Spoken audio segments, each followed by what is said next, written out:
যারা প্রয়োজনের অতিরিক্ত তেল মজুত করে কৃত্রিম সংকট তৈরির চেষ্টা করছে তাদের বিরুদ্ধে কঠোর ব্যবস্থা নিতে নির্দেশ দিয়েছেন প্রধানমন্ত্রী। জাতীয় সংসদের সরকার দলীয় বৈঠক শেষে এই কথা জানান চিফ হুইপ মোহাম্মদ নুরুল ইসলাম মনি।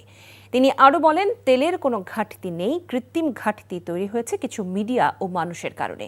এবারের ঈদে ঘটে যাওয়া সড়ক দুর্ঘটনা নিয়ে দুঃখ প্রকাশ করে ভবিষ্যতে যেন এমনটা না ঘটে সে বিষয়ে প্রধানমন্ত্রী ব্যবস্থা নিতে নির্দেশ দিয়েছেন বলেও তিনি জানান। এদিকে স্বরাষ্ট্রমন্ত্রী সালাউদ্দিন আহমদ বলেছেন, জ্বালানি তেল চোরাচালানের কয়েকটি ঘটনা নজরে এসেছে, সেগুলো কঠোর হস্তে দমন করা হবে। বলেন, কৃষি উৎপাদন যেন ব্যাহত না হয় সেজন্য জ্বালানি তেলে ভর্তুকি দেওয়া হচ্ছে।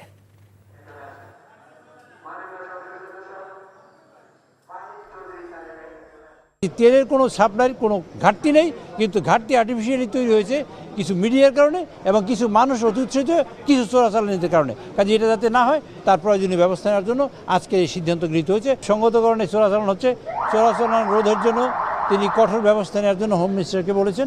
আন্তর্জাতিক বাজারে মূল্য বৃদ্ধি হয়েছে, পার্শ্ববর্তী বহু দেশে জ্বালানি তেলের মূল্য বৃদ্ধি হয়েছে। কৃষি উৎপাদনে কোনো রকমের মূল্য বৃদ্ধি না হয়, সংকট না হয়, সেই জন্য আমরা অতিরিক্ত ভর্তুকি দিয়ে সেই মূল্যটা আমরা ধরে রেখেছি।